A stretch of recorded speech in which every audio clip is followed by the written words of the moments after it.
Welcome to the Cinematologist Podcast. I'm Dario Linares, pronouns he, him, and down the line is Neil Fox, pronouns he, him. Neil, how are you, sir? I'm very well, thank you. It's sunny, life is moving on, as it always does until it doesn't, and I've woken up in a really good mood, actually. So I got some sleep I haven't had much sleep for a while. So yeah, feeling pretty chipper.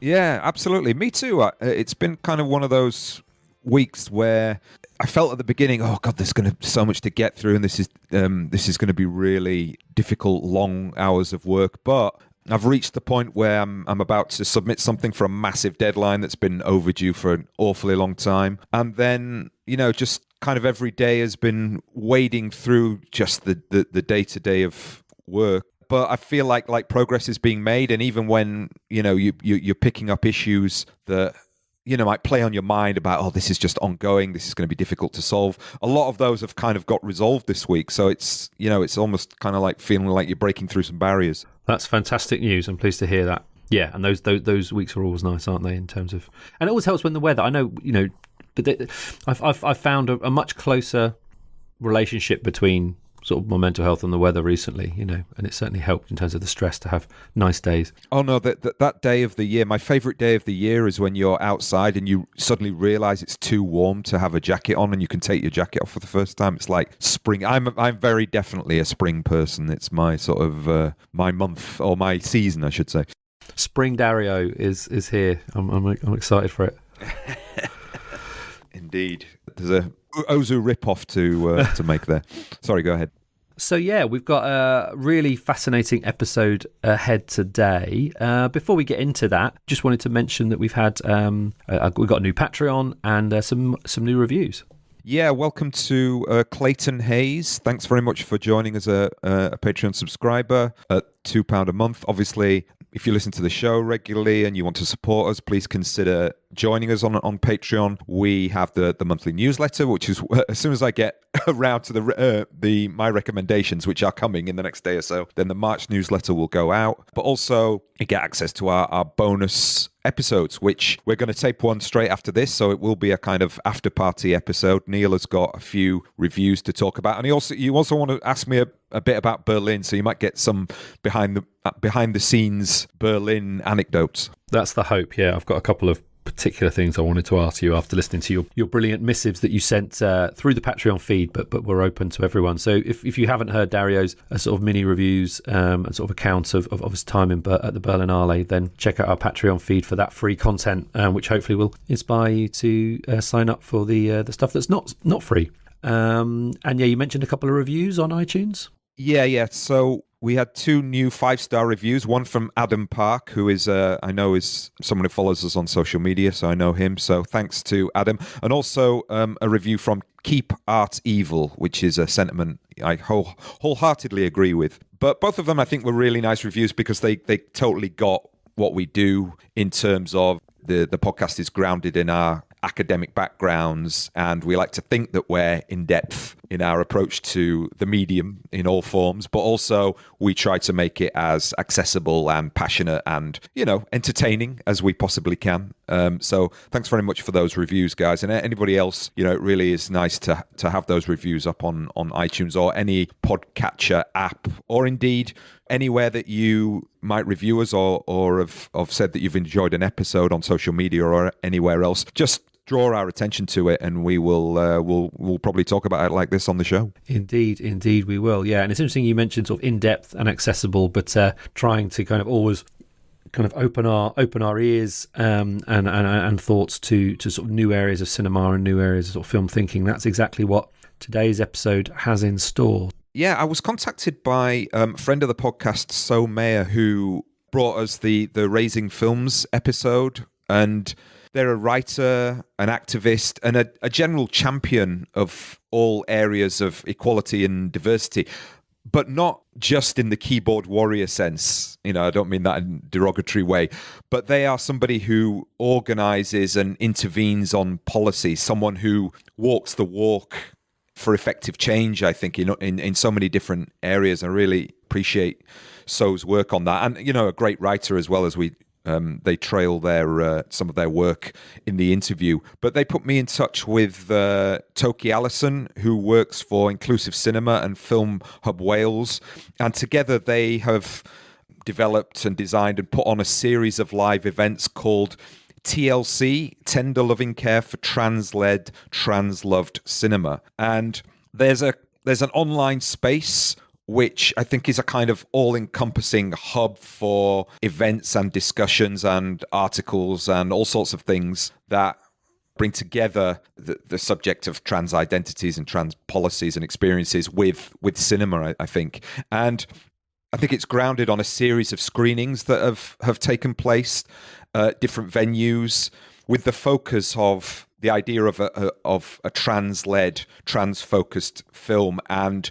exhibitions that show those films. And in the interview, we discuss what that might actually mean, because it's an interesting open question, I think.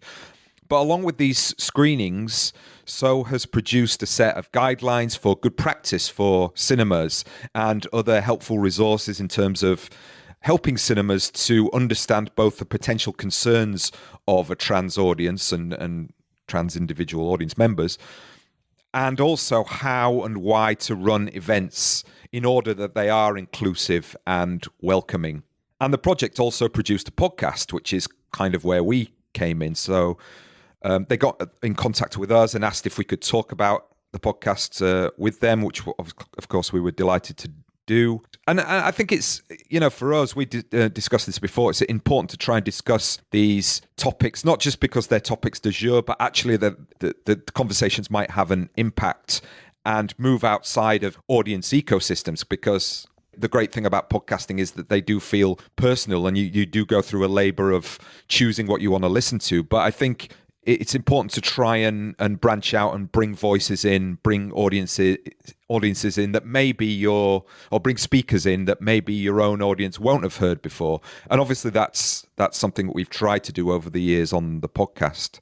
So the discussion that you're about to hear is me with So, and also writer and critic Lillian Crawford, who introduced the film Funeral Parade of Roses from 1969, directed by Toshio Matsumoto, which was part of episode 1 of their project podcast. So I've added that to the end of this discussion.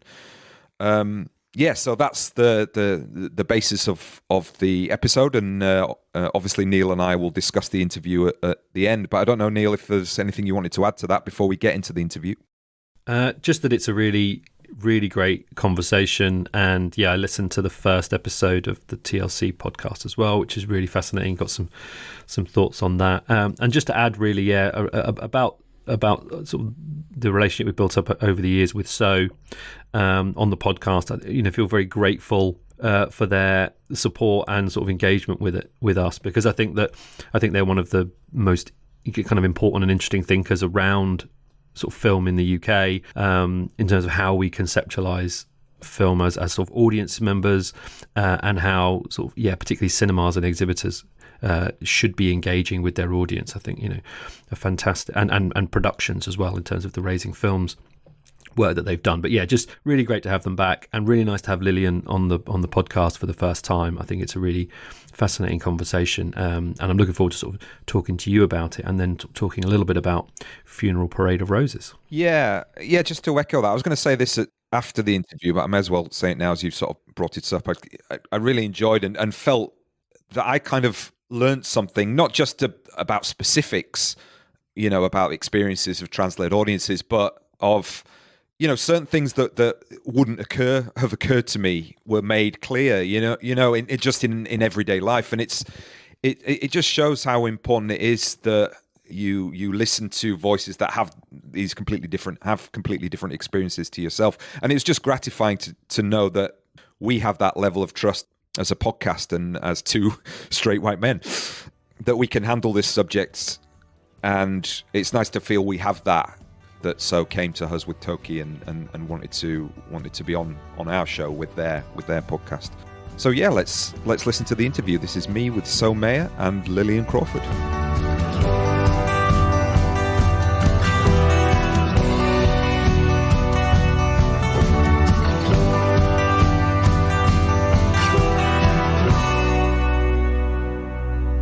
So it's my great pleasure to welcome back to the Cinematologist podcast, So Maya, and to welcome for the first time Lillian Crawford. Thanks very much for coming on to you both. It's a pleasure. Thanks, Dario. So you both have such extensive biographies as writers, teachers, critics, podcasters, activists. Instead of me reading out a biography for you both, maybe you could give us a version of your working public selves. Hi, I'm Somaya. I'm a member of queer feminist film curation collective Club des Femmes, although we are British, not French. And I was a co-founder of Raising Films, a campaign and community for parents and carers in the UK film industry. I've written some stuff about film, I think. Most recently a book called A Nazi Word for a Nazi Thing about why standing against queer and trans cinema is fascism. Great. And also read Political Animals, the new feminist cinema is definitely worth reading. It's one of yours that I've read. Lillian? Hello, I'm Lillian Crawford. I'm a freelance film critic and writer for places like Sight and Sound, Little White Lies, Empire, BBC Culture. Yeah, that's mostly what I do. I also host a podcast called Listen to Lillian, which So has recently been on talking about all things Margaret Tate and Sally Potter, which was wonderful. And I'm a co-host of the Autism Through Cinema podcast. Great. We'll link to all of that stuff in the show notes. So if you want to read and listen to So and Lillian some more after this, then you'll have the place to go. So you guys have come on to talk about... I want to get the title right, in its entirety. So I'll say TLC, aka Tender Loving Care for Trans-Led, Trans-Loved Cinema. So that's the entirety of it there. And yeah, I mean, I'm going to come over to you to describe the project, but this absolutely vital project, I think, in terms of developing and opening and creating spaces for trans-focused film events, I think is probably a summary that I've read when I'm looking at the website. But I don't know, do you want to talk a little bit about the development of the project, how it came to be? Obviously, it's probably come out of conversations in your communities that you've been talking about for a long time, I would imagine. It did begin in a conversation. It began in a conversation with the Queer Film Network, Queer Film Festival Network, which is dormant now, but was really quite active pre-pandemic as a way of exchanging information, ideas, practices. And it was a conversation really about best practice and safety for filmmakers, for speakers, for programmers, and for cinema staff after a number of incidents that happened in 2017 and 18 involving confrontations with transphobes. And it became clear that this was an urgent matter of physical safety. It wasn't just some abstract ideological difference that could be expressed through discourse. It was actually an issue of physical threat and physical safety. And there were lots of good ideas in the discussion, but towards the end of the second lockdown, when people were returning to cinemas, it became clear that the threat hadn't been mitigated or navigated away from, and more solutions were needed.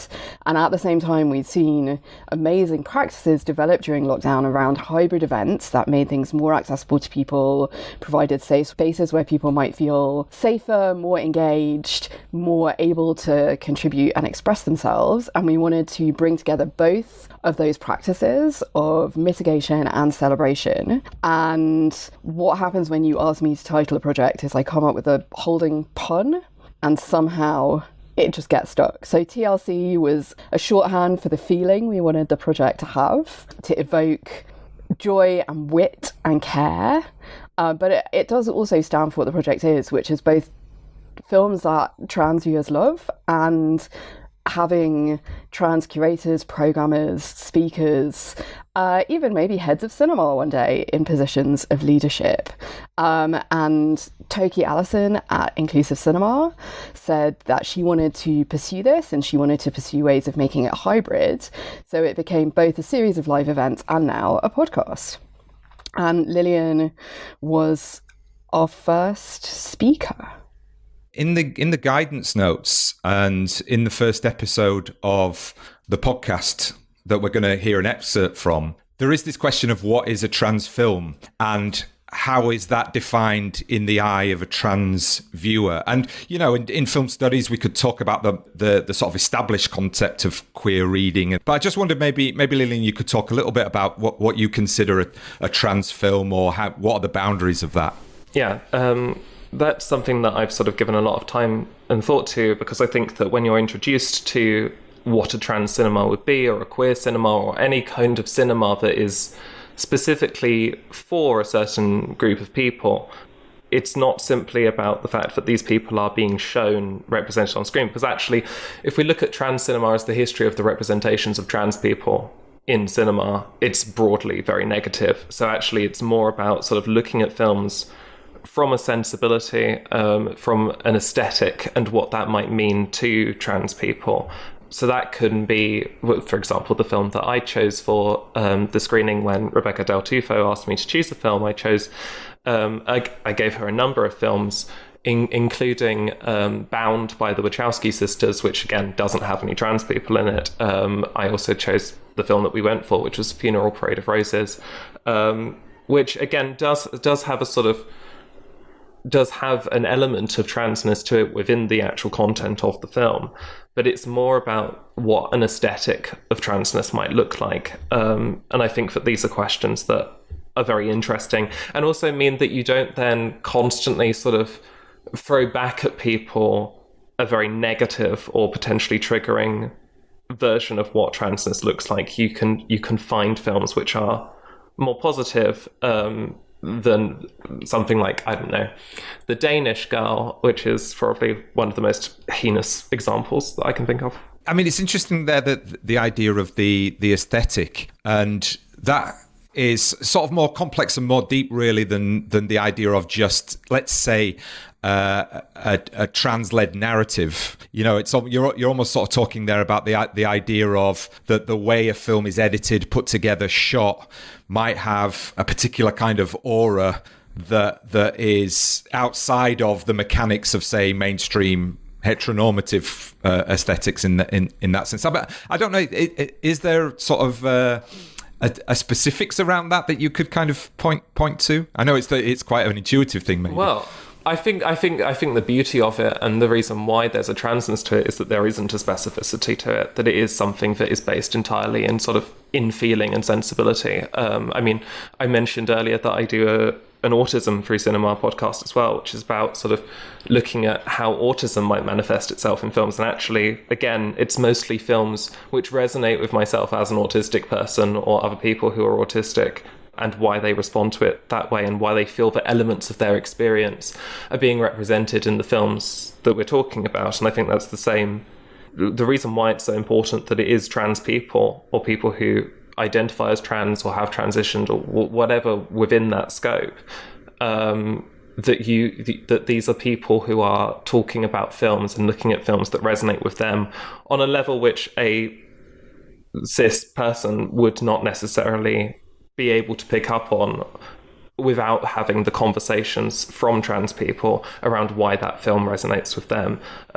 Because actually, if you talk to a lot of trans people, the films that they're going to say resonated with them or gave them a sort of sense of themselves as trans people, they're not going to be films necessarily, often films like Boys Don't Cry or Girl or, I don't know, Silence of the Lambs, for God's sake. You know, these aren't the films that people are going to mention as the films which resonated with them. If anything, they're more likely to be films that sort of made them feel bad about themselves. And that's where the sort of TLC, tender loving aspect comes from, is trying to find these films which might give a positivity to the framing.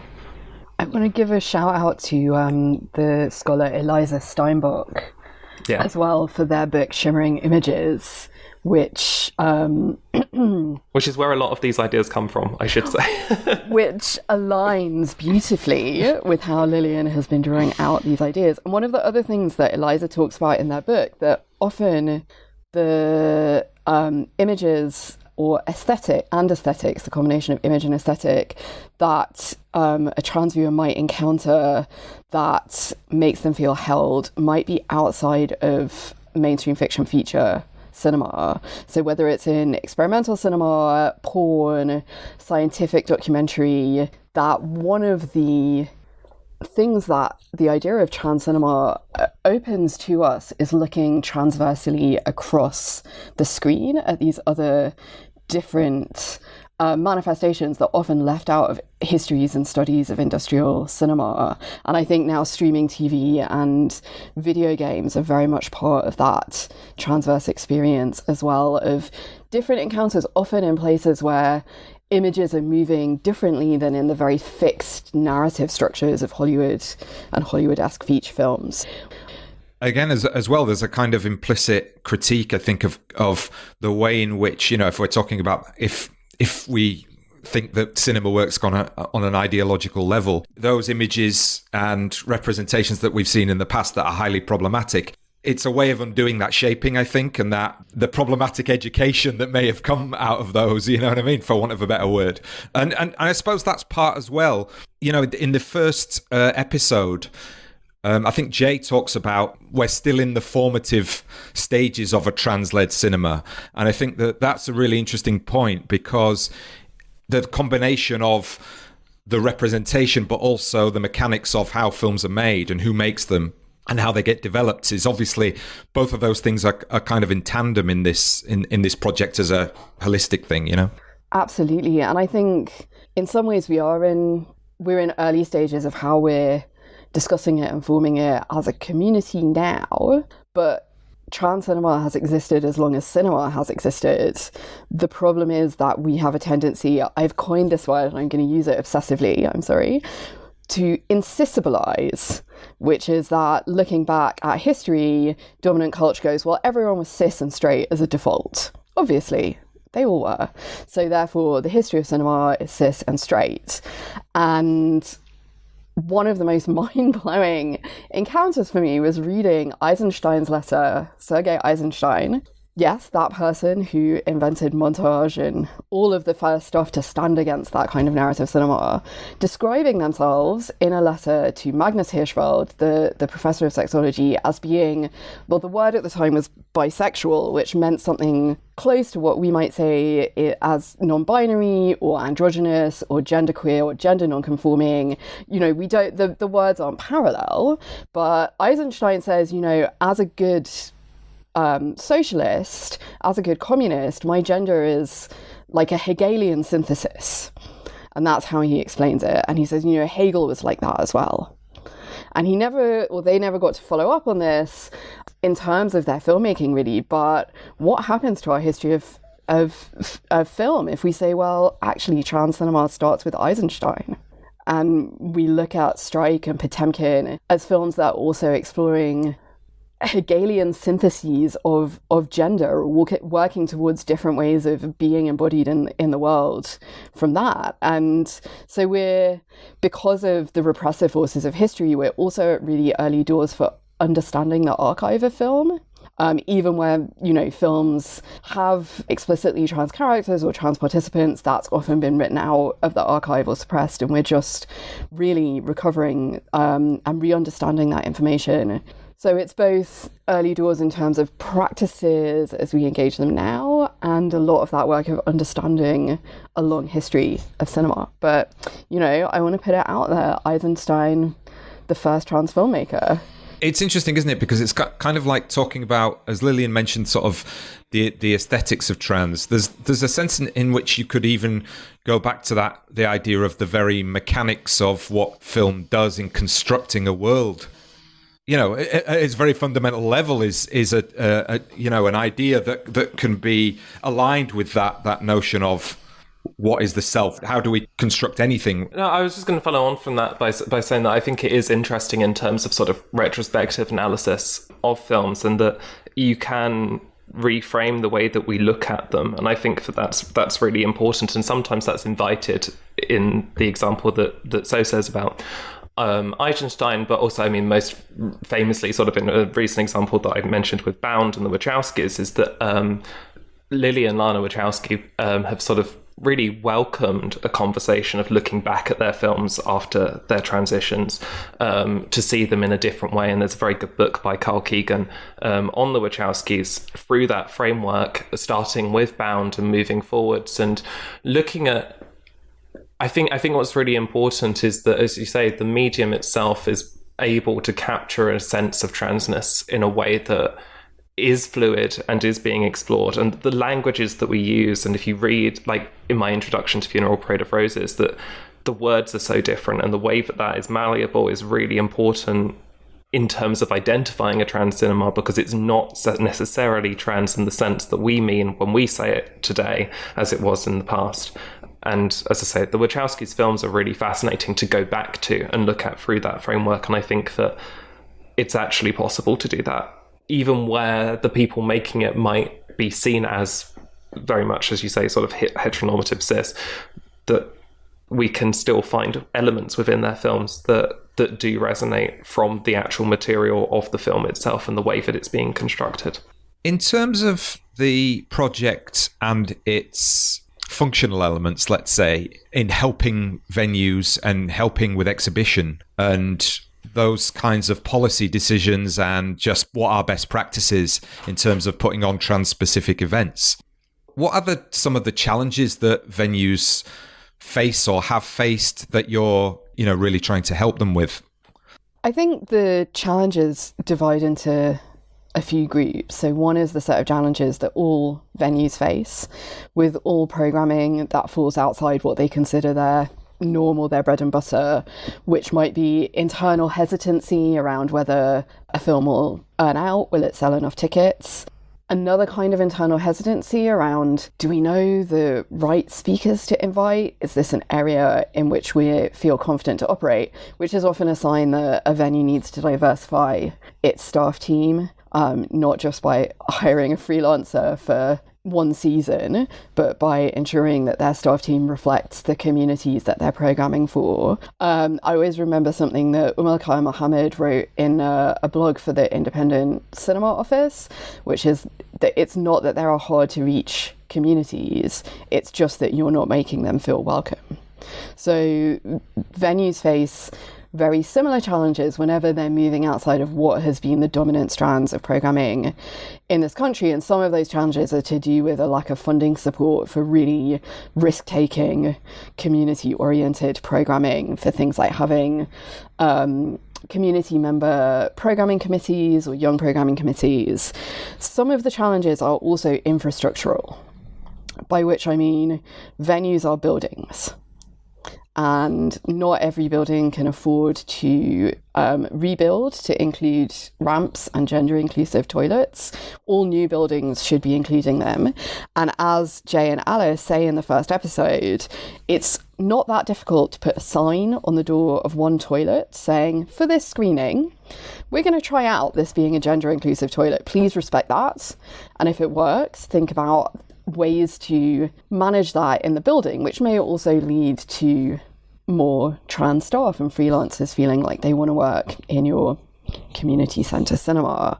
And it's surprising how many of the major cinemas in the UK have done nothing around questions of just infrastructural access. I was going to say, sorry, is this, I'm assuming it would be much easier to work with independent venues, smaller independent venues, because, the machinery of working with multiplexes and stuff like that. I mean, again, that's not an excuse or anything like that. It's just, you're always going to be coming up against the corporate machinery of all of that stuff. I'm not talking about multiplexes. It's very difficult to do independent programming with multiplexes because their programming is all in-house and generally top down from a corporate level.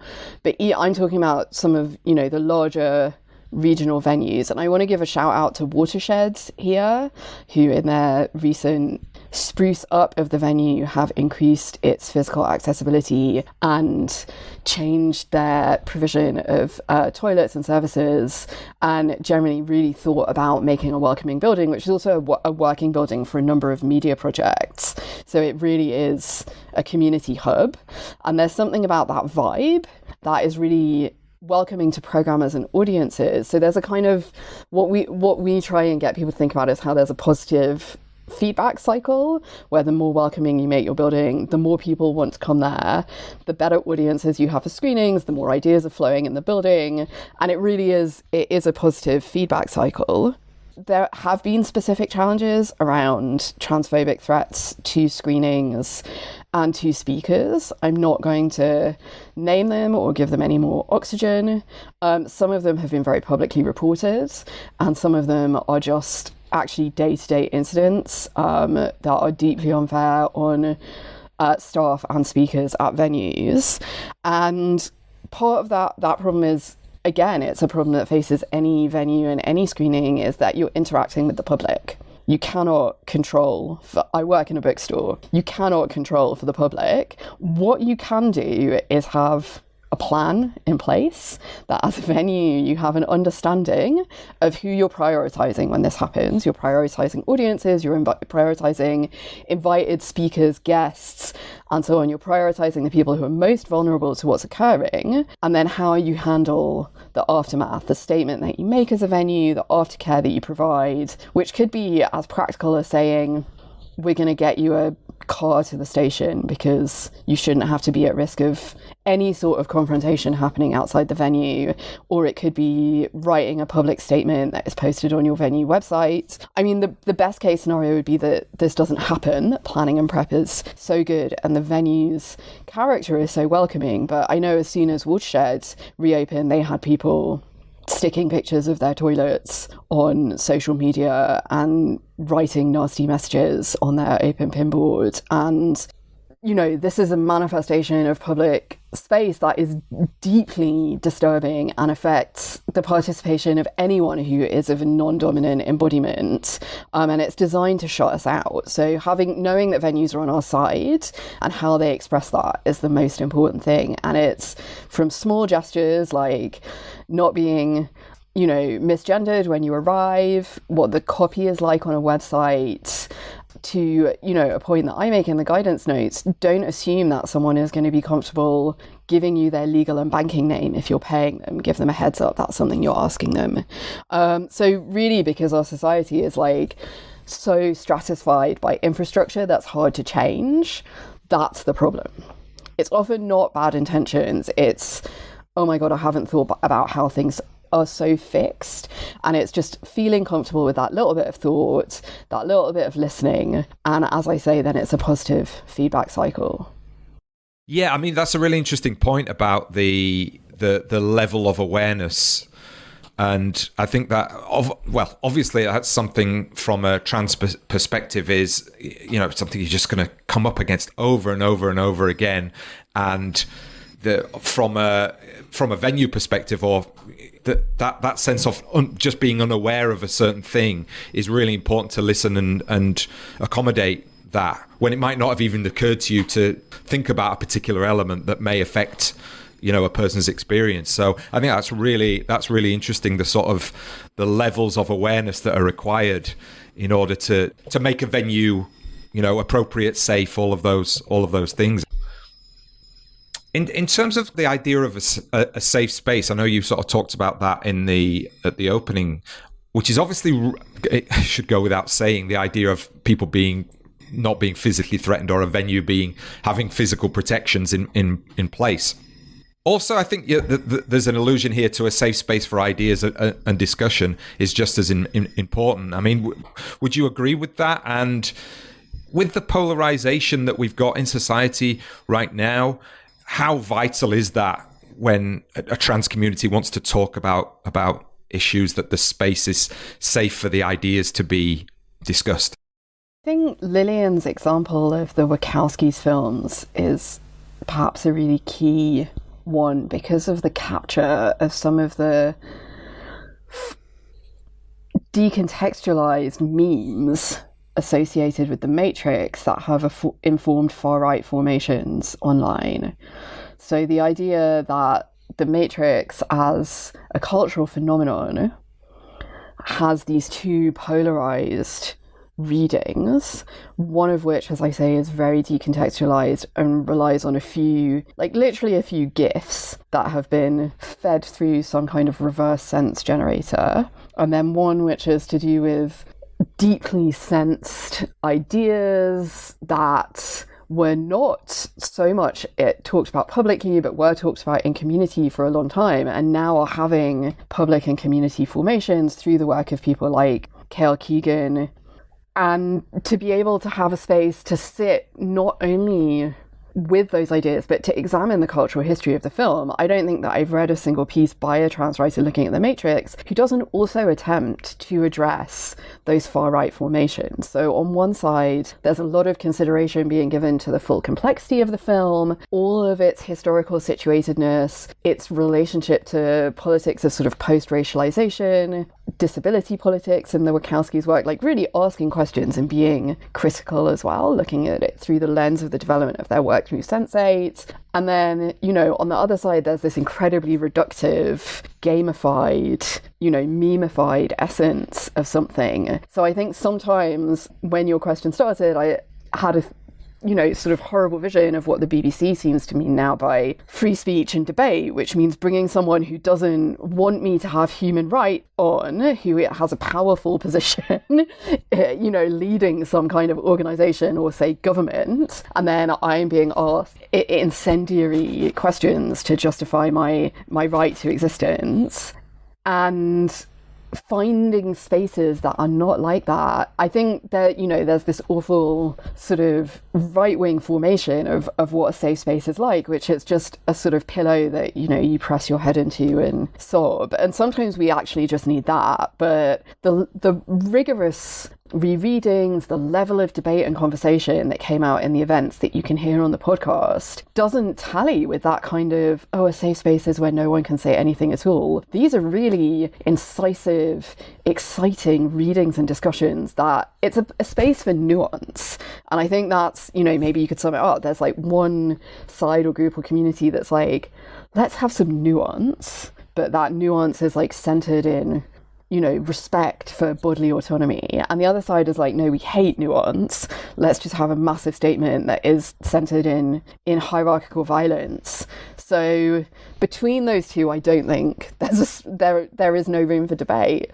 But within, what is designated a safe space is often it's a safe space for complexity, for sitting with things, for sitting with really difficult questions, and for joy, and a joy in kind of that intellectual wrangling, which can provoke a lot of laughter. You'll hear a lot of laughter on the podcast. People really delighted to encounter ideas or be given formulations for things that they were like, I kind of felt this, but Lillian's got it.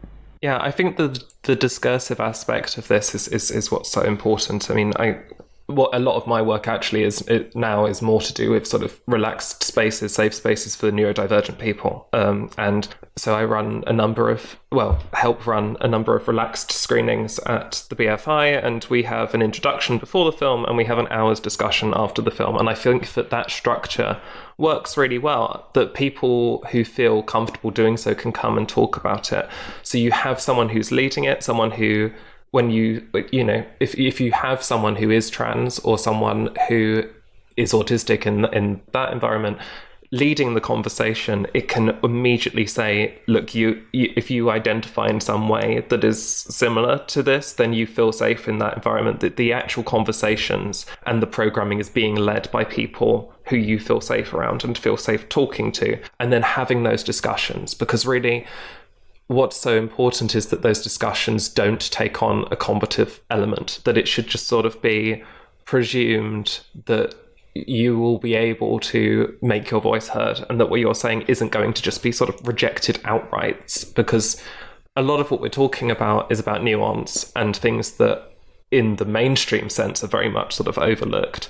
And what's really important for venues is to just provide the space for those conversations to happen, because out of those conversations, the people who are leading it, the people who are programming, the people who are sort of developing these ideas are able to take from that changes, because this is something that there's no definitive answer. We're not sort of putting down a set of guidelines in these forms of inclusive cinema which tell everyone this is how it's got to work, because we've got to an answer. We are sort of developing these things at quite an early stage, and I think that's really positive. And even the screening that we did with Funeral Parade of Roses, I had no idea what to expect from that. I mean, I was just As I was just speaking at that event, but it was already really interesting, and also to talk for quite a long time. I mean, it was an extended introduction, and just to sort of sense the room, because you can always tell when you're introducing a film whether or not people are engaged or whether people have just immediately switched off. For example, I recently introduced a film called Lingua Franca by Isabel Sandoval, which is an absolutely stunning film, which I think is finally available on BFI Player. I'm not sure. I started introducing the film at a screening, and I immediately got the impression that the people just did not care what I was talking about. And I was quite surprised by the sort of by what the audience I was talking to looked like. It was just a sort of regular weekday picture house screening. So I thought, maybe they wouldn't like to hear the sort of the nuances of this, and that's fine. And I think it's great that we have these kinds of films within that mainstream. I mean, part of the real important thing is that we don't completely isolate groups such as trans people from the regular programming schedules. You know, this isn't about creating a safe space once a month so that people can feel safe then. It's about expanding that to making sure that people feel safe all the time. Yeah, there's some vital points there, I think. First of all, that idea of the safe space and how it's defined in the media, which is essentially the right-wing media in the UK, obviously, because we haven't got a left-wing media in the UK. No. And the idea that if you don't have the most reactionary right-wing opinion available in any given space, then suddenly it's kind of like snowflakey. Yeah, it just drives me insane. But then I think what you said there, Lillian, is really important, and that was kind of coming on to the next question of the idealized utopian endgame is that a trans person can walk into any cinema at any time and their experience is completely catered for. Because I think that, again, because of that, the way that the polarization of the media works, it's seen as the opposite. It's almost like we want to shut down everyone else and just have the things that we want to have in the way that we want to have them. So it's really... I think that articulating that in the way that you have there is really important. And it reminds me a little bit in the first episode where Alice sort of talks about that idea that there's a messiness of inclusion. Like, you know, not everybody in the trans community is going to agree on what an inclusive screening is, which is, you know, obvious, really, but perhaps does need kind of stating in a way. And that sort of brings up something else that Alice says a couple of times in the first episode, where they say, never ever just have one. Yeah. Yeah. And what they're referring to is, don't just, if you're doing a screening and you want to have a panel and you want to talk about trans issues or gender issues, don't just say, well, we're going to have one trans person on the panel and there'll be no other trans people in the programming team or the staff team or the building. The weight is all on you. So don't tokenize. But I think, as Lillian said, that goes for programming as well. The fact is, we have quite a lot of screening spaces still in the UK, perhaps not as many independent screening spaces as we'd like, and perhaps higher fees are not always as affordable for community spaces we'd like them to be. Not all the materials we'd like to be available. You know, I would have loved to travel around England screening Magnus Hirschfeld's ridiculously camp documentary Laws of Love, but it was a one-time only screening, so no one else will get to see the shimmering moths do their dance coming out of their cocoons. Speaking of a trans aesthetic to cinema. So the fact is, there's a lot of spaces, there's a lot of opportunities. So we're never ever just talking about there has to be one screening that is happening in the whole of the UK. That's it. I mean, 30 or 40 years ago, that is what it could feel like. You know, that is how the London Lesbian and Gay Film Festival felt. There was not a lot of year-round programming once the sort of community groups stopped programming at the Rio and elsewhere. And then, you know, there was the London Transgender Film Festival, which was the first festival to really, in the UK, to really phrase itself as being trans-centered and trans-led. But now, you know, there's so much happening nationally. There are so many festivals like Squiff and Homotopia. There are programmers, programming groups, people working with venues, outside venues, streaming programs like Cinema of Ideas. There's lots and lots of spaces for I'm going to use the word again, transverse programming. But to give it, as Lillian was saying, really good context and really good discussion in different ways, to commission new writing about some of these films, so people have like varied thoughtful ways of engaging with them. So I think it's the messiness is what's fun. We don't want a hierarchical, ossified film studies of any film or any film culture. The idea that there's one authority telling us this is the film you will watch, this is how you will perceive it, is destructive, whether that's speaking about cinema of the African diaspora or it's speaking about a national cinema. Like, it's the plurality of perception and the space for that nuanced, non-competitive, additive discussion to happen. But yeah, it's messy. And it's not easy because there's not a lot of money. Sometimes I think if we're taking the intersectional cue when we're thinking about how audiences react to certain films, like the super avant-garde, modernist, feminist films maybe appeal to those who are film studies aligned, let's say, in some senses. But I think I would imagine, you'll get huge amounts of interest in films that are, for want of a better word, sort of more populist or more easily accessible to watch and are just fun. And I think that it should be perhaps as important to balance those kinds of screenings out. And of course, just on a fundamental level, you may get more people in for those screenings, No, definitely. I think that's a really important point. I mean, as I say, I gave a list of films when I sort of chose the film that I introduced, and really, Funeral Parade of Roses is sort of, as extraordinary a film as it is, and as I'd love more people to see it, it is, in terms of sort of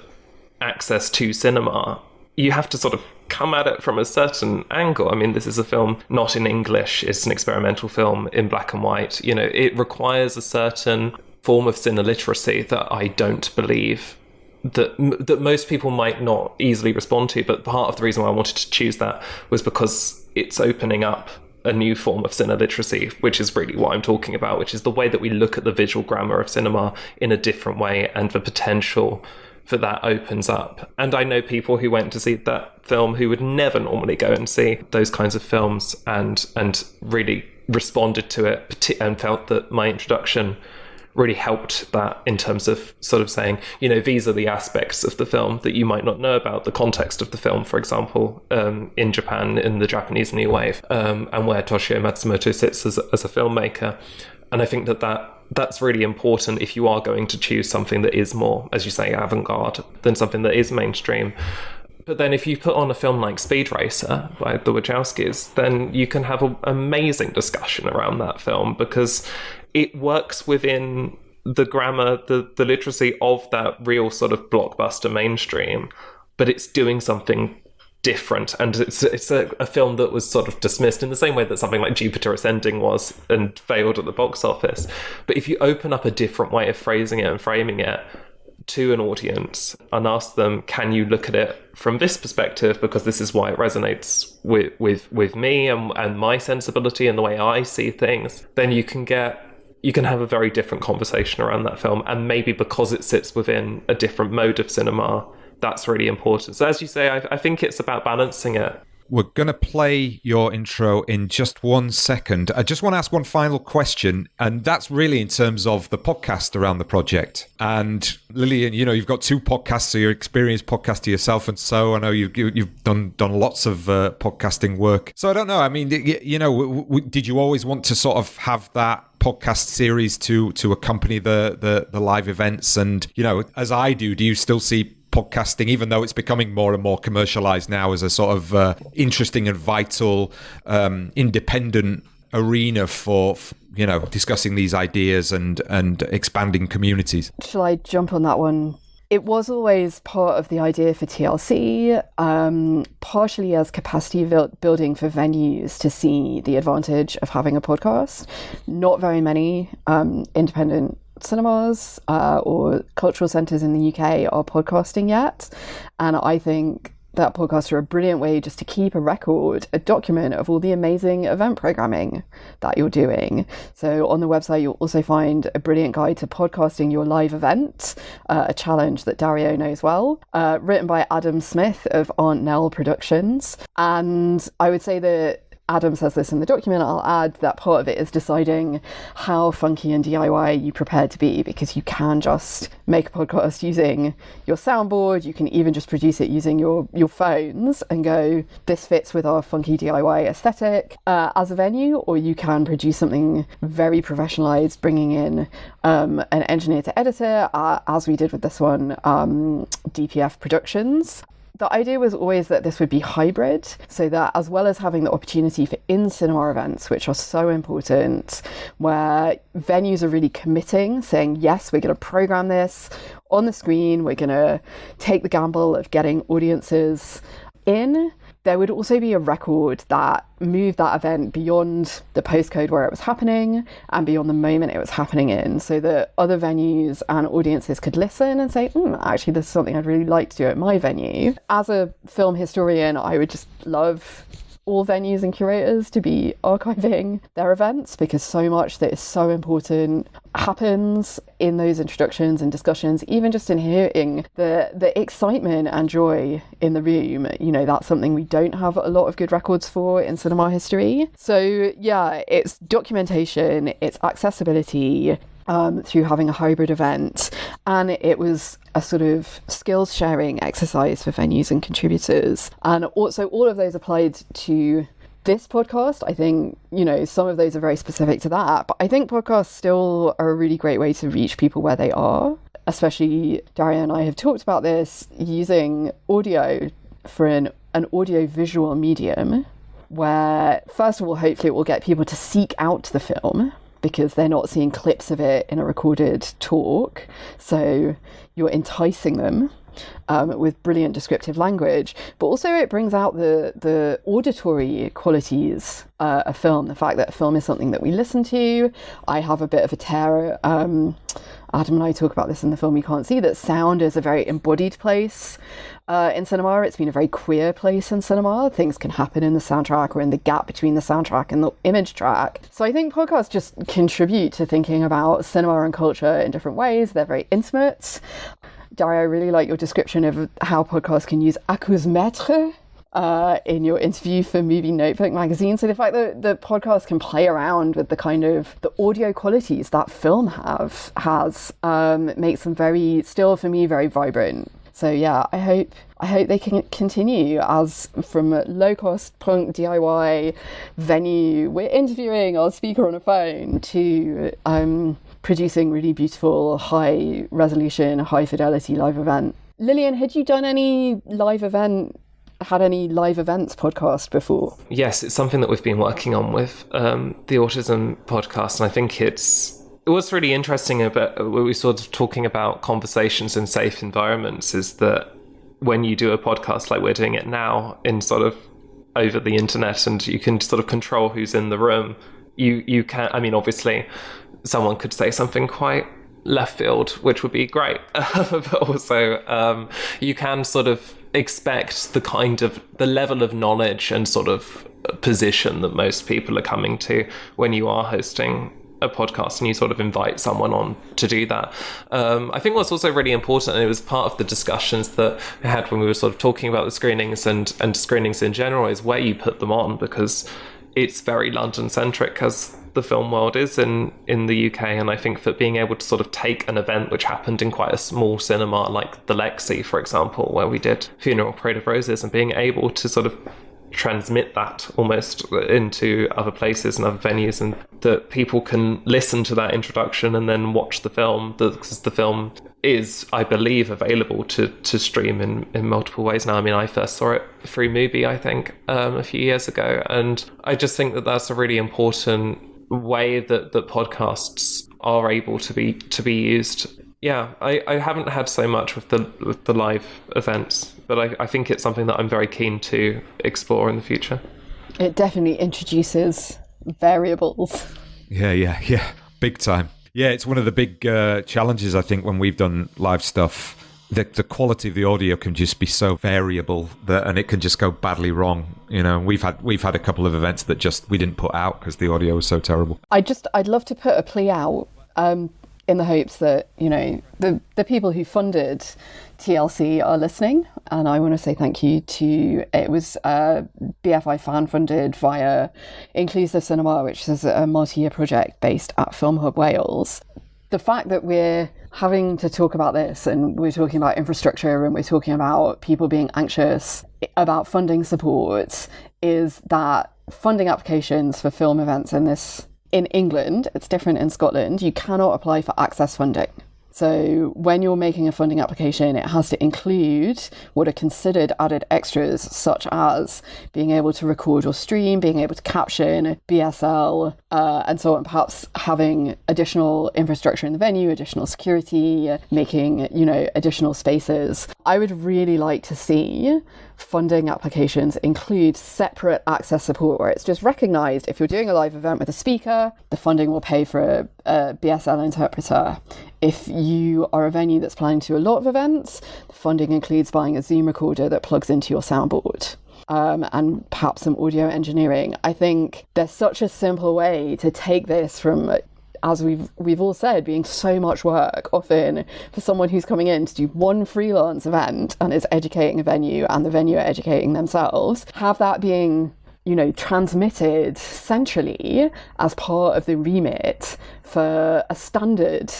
If you're applying to us to do a live event, we expect you to have a BSL interpreter paid at the standard rate or above.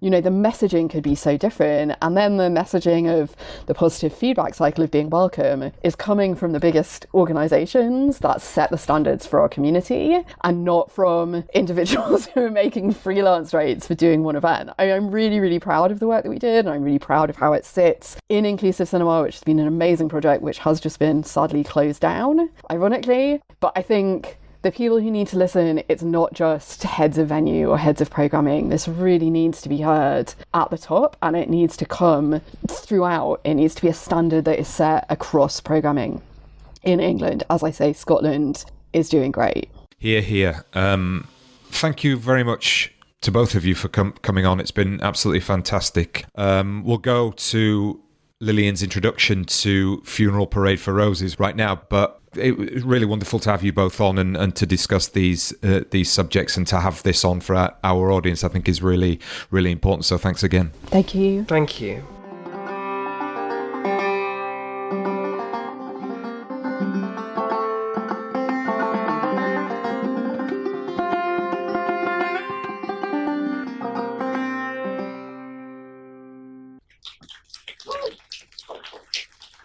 Good evening.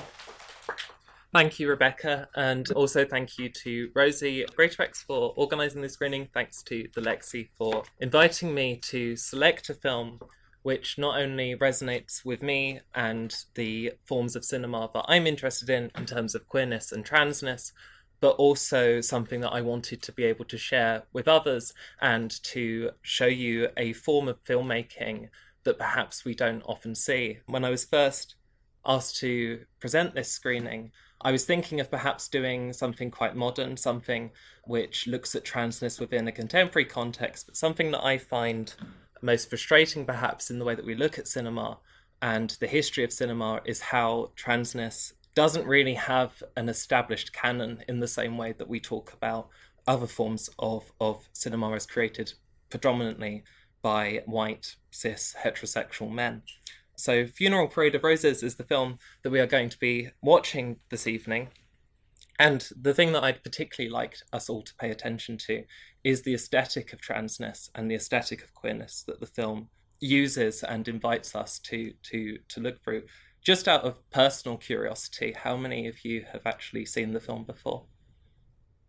Okay, lovely. There are a few of you, but most of you haven't, which is what I was hoping for when I chose this film, because it's a way of seeing that I would really like to share with you. And I hope that people who have seen the film before are going to see it in a different light. This is the restored version from the BFI from a few years ago. So it's presented in glorious 4K. So I hope that you enjoy revisiting it in this lovely setting. First of all, I'd like to issue a content warning for this film. This isn't something that is often done at these sorts of introductions, but this is quite an intense film, just to warn you. There's a lot of violence in it, particularly sort of there are forms of queerphobia and transphobia depicted within the film. There's also very dated forms of language. I mean, this comes with the territory. This is a 1969 film, and the translations of labels that we would use perhaps to define trans people are different now to how they would have been in the 1960s. So there are nightmarish ideas sort of within this film, but I also hope that it offers a form of queer utopia, really, in its use of imagery and the community that it depicts. So when I talk about labels, one of the main labels that you'll notice in the film that's used is a term of gay boys rather than trans women. And there's a series of interviews intercut throughout the film which blur these ideas of documentary and experimental cinema, but it's trans women from the 1960s talking about themselves alongside this sort of mythologized form of narrative, which is taken directly from Sophocles' Oedipus Rex, which is the framework for the film. And if you're familiar with the story of that, then you'll be able to identify those themes throughout the film. But here, that desire is the desire to become the mother rather than necessarily to have sex with the mother, which is a sort of play around with Freud that sort of moves beyond Freudian analysis of Oedipus. Also, do be sure to look out for some posters for Pier Paolo Pasolini's film, the Italian film version of Oedipus Rex. There's the film poster for the Japanese release of that film, which is in a scene, so do keep an eye out for that, which establishes a connection to European cinema, which is something that I think is particularly fascinating in this film, is the influence of other modes of experimental cinema from other forms of New Wave. This is a film in the late 60s of the Japanese New Wave. There's references throughout to the French New Wave, to the Nouvelle Vague, the films of Jean-Luc Godard, for example, but also to films like Vera Kitilova's Daisies from 3 years before in 1966, particularly in sort of some of the use of phallic imagery and fruit. So at the center of the film, we have a character called Eddie, who is played by an actor called Peter. And she identifies in this film and at the time as one of these gay boys, but she took her name from Peter Pan because of the tight clothing that she was wearing and the way that the gendered form of presentation that she had at the time. And it's actually her and her friends sort of taking part within the film. So it's actually a real community within 1960s Tokyo that the film is set around. At the heart of this in the film is the Bar Genet, which is named after the French gay poet and writer Jean Genet, who, one of my favourite artworks that he created was a short film called Un Chant d'Amour, which is about a prison with two gay men in two cells. I'm sure some of you have probably seen this film. It's something of a queer classic. And there's this gorgeous scene where two of the prisoners are swinging a rose between the two cells outside of the window between them. And the term roses in the title, Funeral Parade of Roses, is sort of a reference to the queer characters themselves, and the imagery that is used throughout the film is an explicit reference to France and philosophical and literary scene within France at this time. The film was shot during 1968, when communist ideas were particularly prevalent in Europe and particularly in France, and the existentialist ideas that were particularly prominent at the time. The film opens with a quote from Charles Baudelaire's Les Fleurs de Mal, and it's a quote about how when we harm others, we also harm ourselves, which in French which translates differently in different versions. I'm not sure what the subtitle is going to say, but it roughly translates to, I am the wound and the blade, I am the cheek and the slap. And I think that in terms of these screenings and the forms of sort of queer consciousness and social consciousness for others that we want to think about and celebrate, particularly in these screenings, is something that the film is going to be teaching to us in terms of how when we don't protect our own, we end up harming ourselves at large. That form of social consciousness is also prevalent throughout the film in other ways. You'll notice that there are scenes of a real street performance art group called Zero Jigen, who are performing these happenings about the climate crisis, very much sort of tying in with contemporary forms of art and contemporary consciousness around, in this case, around the clean air in Tokyo. And these were all shot without permit.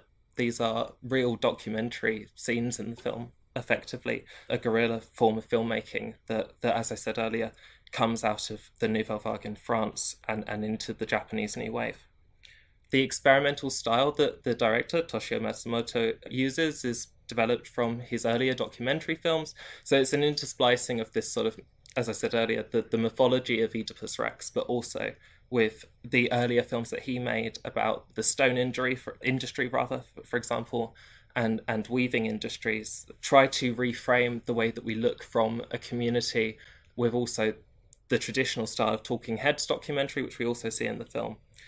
And sort of it's sort of like a melting pot, really, is what I'm trying to get at in terms of how all of these aesthetics are brought together to create a new one that we haven't seen before, by taking established styles but breaking them down to present a form of queer cinema or trans cinema, as I'm trying to argue, and ask you to reflect upon when you're watching the film, is how, by breaking down not just the binaries of society and social ideas, but also the binaries of filmmaking and the styles of filmmaking that we're accustomed to when we watch films.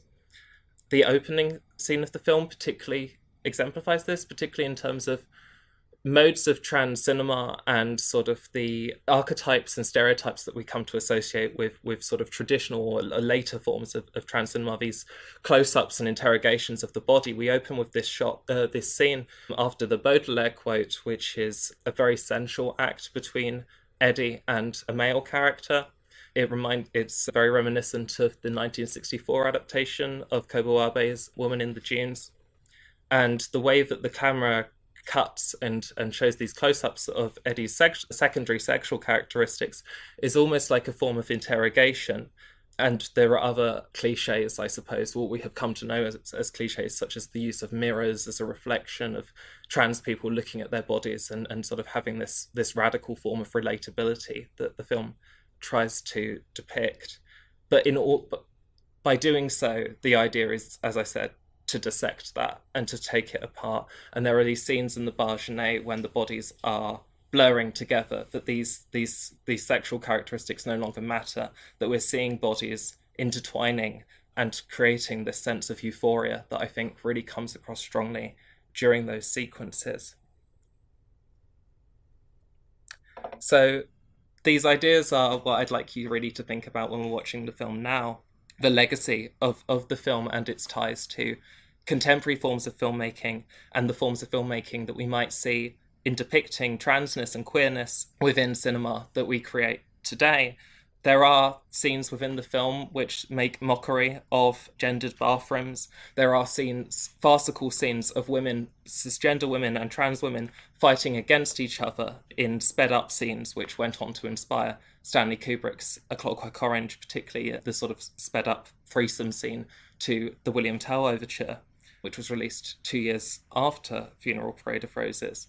So I'd like you to think about those images and how we think about them in terms of trans cinema today. Thank you very much. I hope that you really enjoyed the film. ところで例のやつ持ってきた。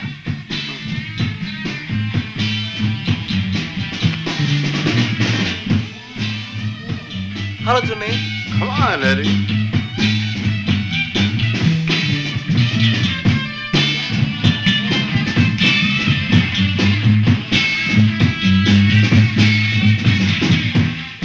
So thanks once again to So, Lillian and Toki for participating and setting that up and bringing the subject to us, which we were delighted about. Neil, so yeah, what were some of your thoughts coming out of the interview, and then anything else you want to go to in terms of the films?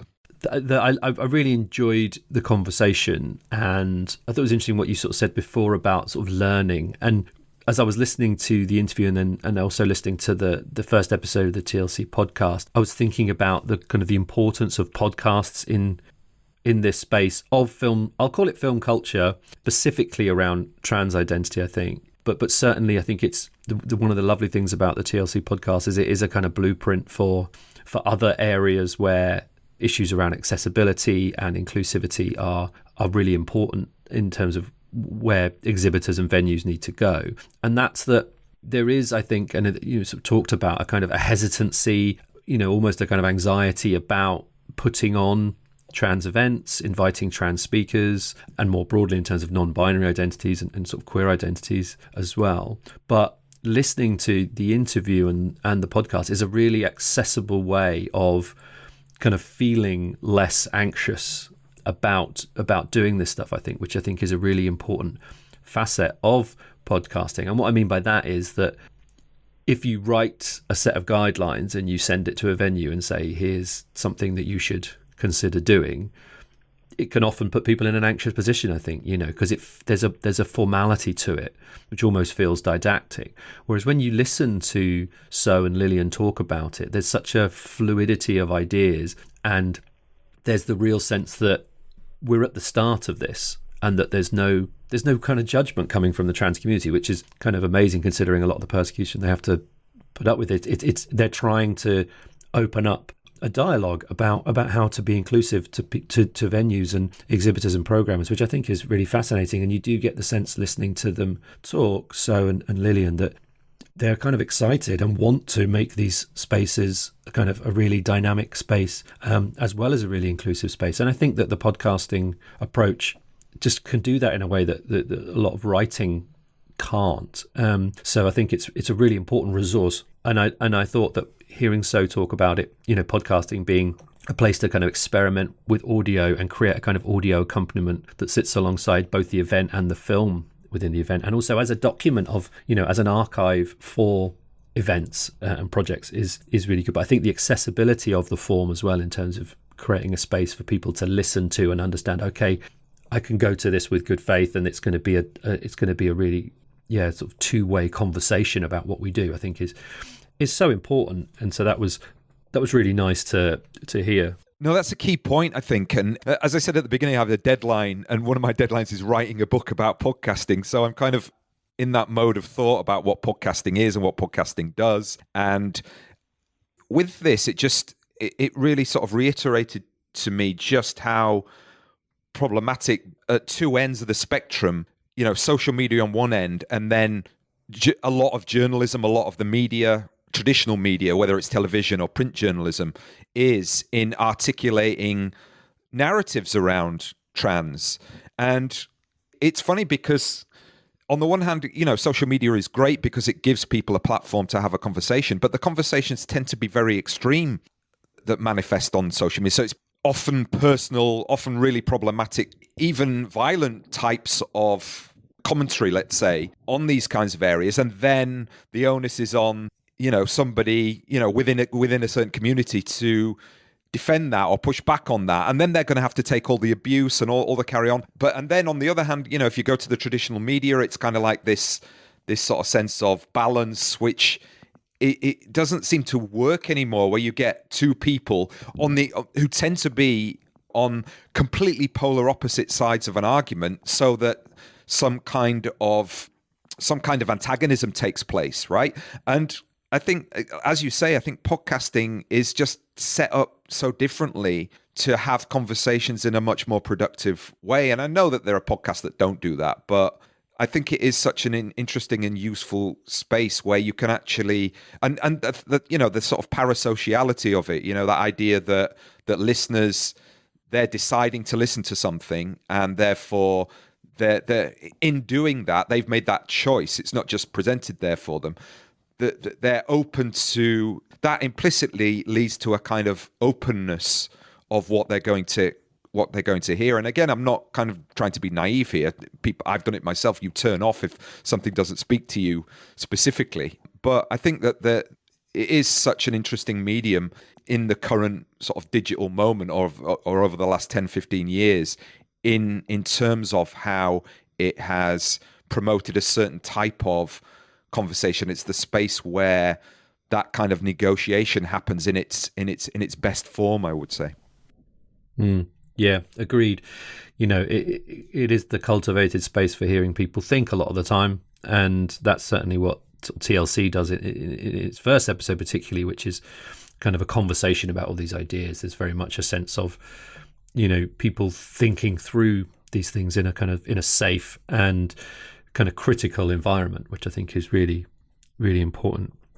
The other thing that I think I wanted to mention is that, and this comes up throughout, the various places that we're talking about here, is this idea of these shifts in language and the lack of a fixed position and the kind of the newness of this discourse and particularly in kind of public discourse, which is engaging trans voices and ally voices, and hearing So talk about the Eisenstein letter, which they also talk about in a really good podcast called The Film You Can't See, which So was involved with for the BBC around a kind of lost Eric Jarman project, which is a really good podcast. There is this sense that nothing is fixed and that we are still at the beginning of a kind of discussion around this stuff in many, many ways. Lillian also talks about that in relation to sort of Funeral Parade of Roses and how some of the terminologies used to describe people's identities in the film,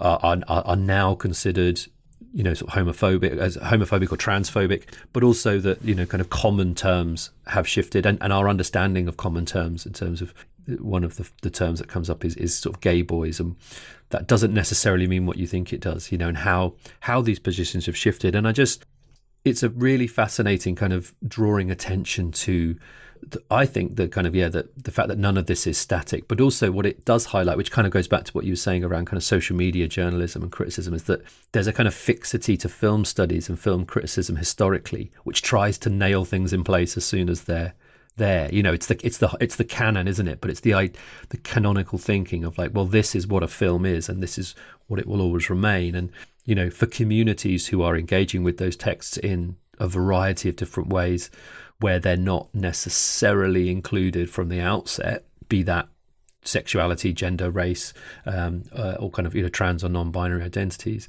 there is a need to keep these films open to being able to change, and to our relationship to them to be able to change, which definitely sort of leads into what I want to sort of talk about in terms of Funeral Parade of Roses. But I loved hearing Lillian and So talk about these ideas that, and just with the openness of, that's where we were, this is where we are now, but not trying to fix it in the now, not trying to say, okay, this is what a trans film is, and if we say this is what it is now, it's always going to be that. It's like, where are we in the discourse? Where are we in our understanding? Where are we in our relationship to these texts and to this history of text, and understanding that is going to shift.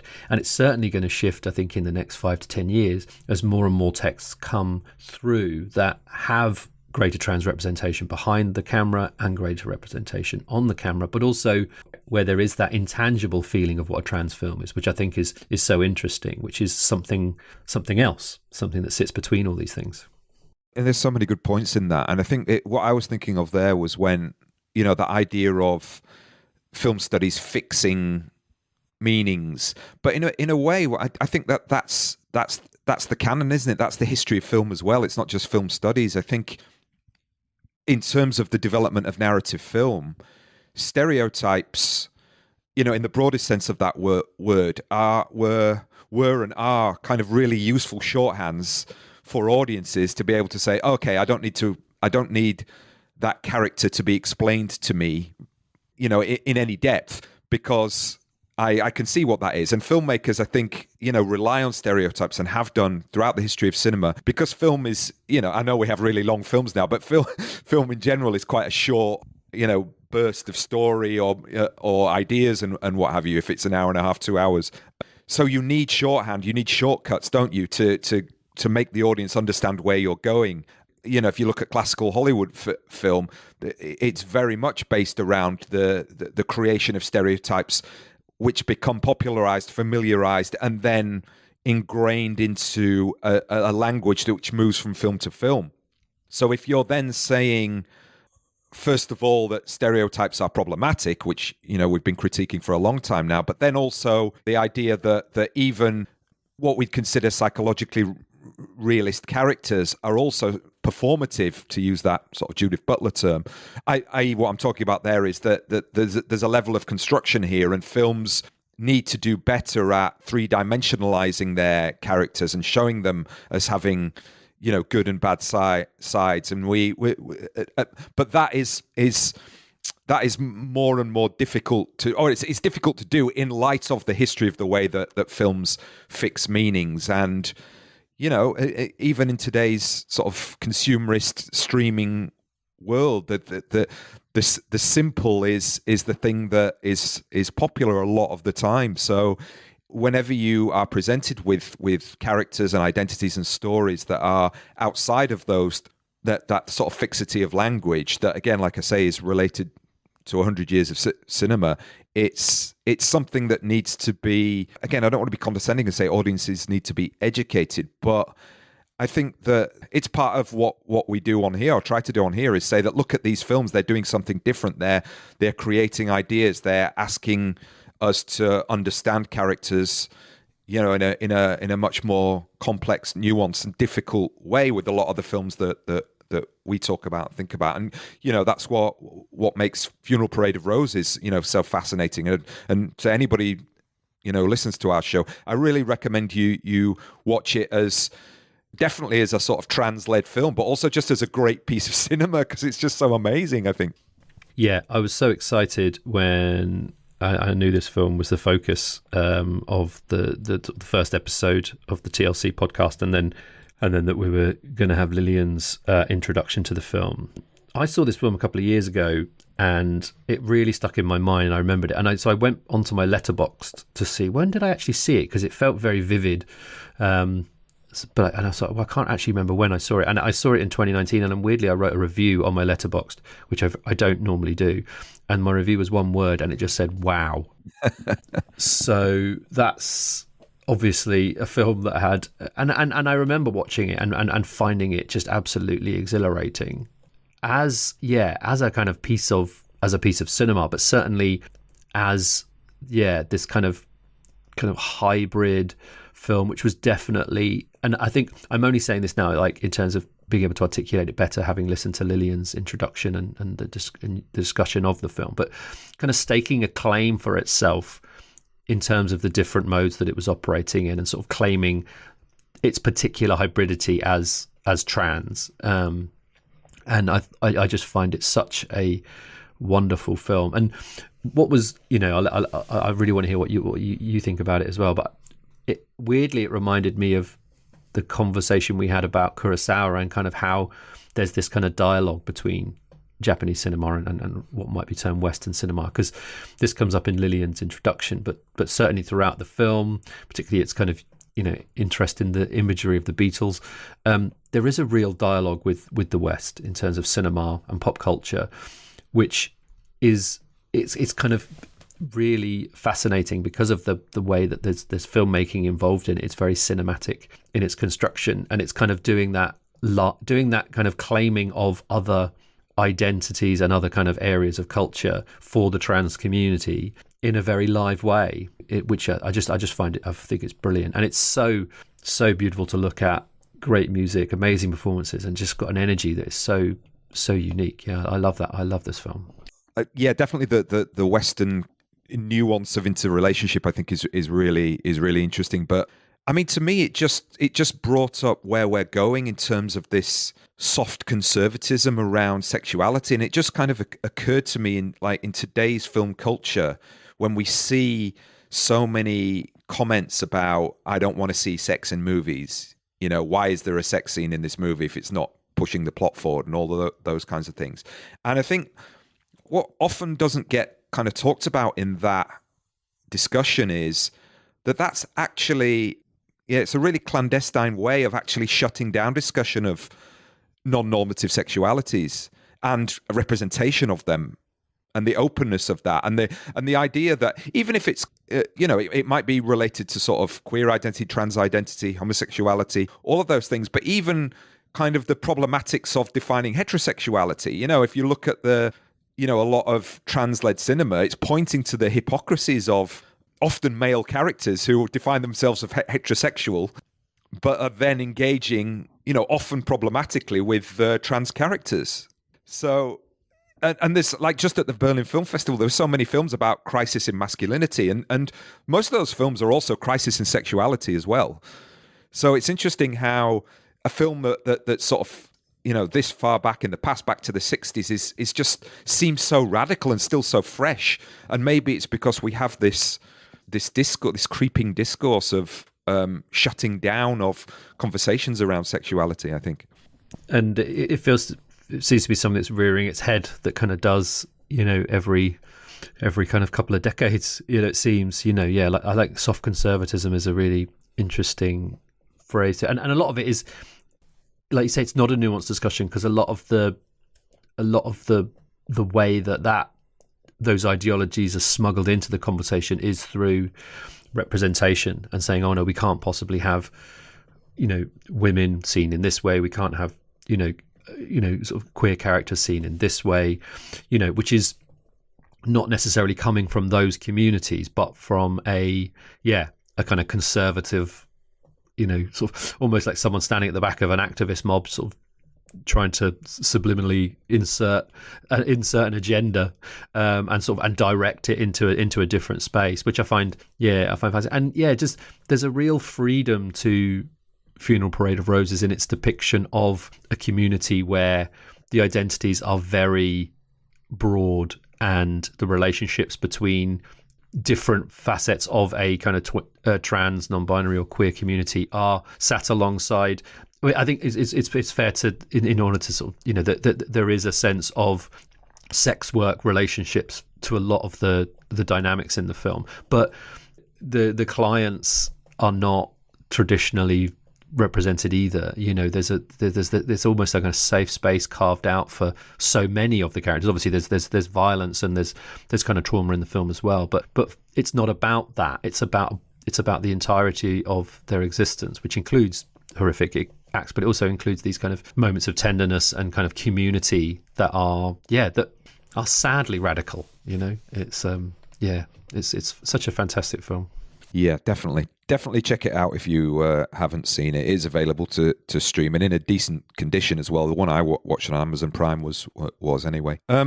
So Neil, thanks very much for your input there. That was a really great discussion. I hope we've managed to add to the debate there in our own way. But obviously the main portion of the podcast was the important thing. I just encourage all of our audience to go and listen to the full episodes. I think there's 3 out at the moment. There's one more to come of T.L.C. because that is the audience, that is the community that is speaking there, and I think you'll get the sort of clarity of purpose and the diversity of ideas, in even more sort of in-depth way by listening to those episodes. Absolutely, yeah. We are now going to head over to our bonus after party where we will be talking about Berlin and some recent film watching as well. But a big thanks to So, pronouns they them, pronouns she her, for their time and kind of providing us with an opportunity to put these ideas out into the world in our own way. Really great to have them both on the podcast. We will catch you next time, but for now, this has been the Cinematologist Podcast. Thanks for listening.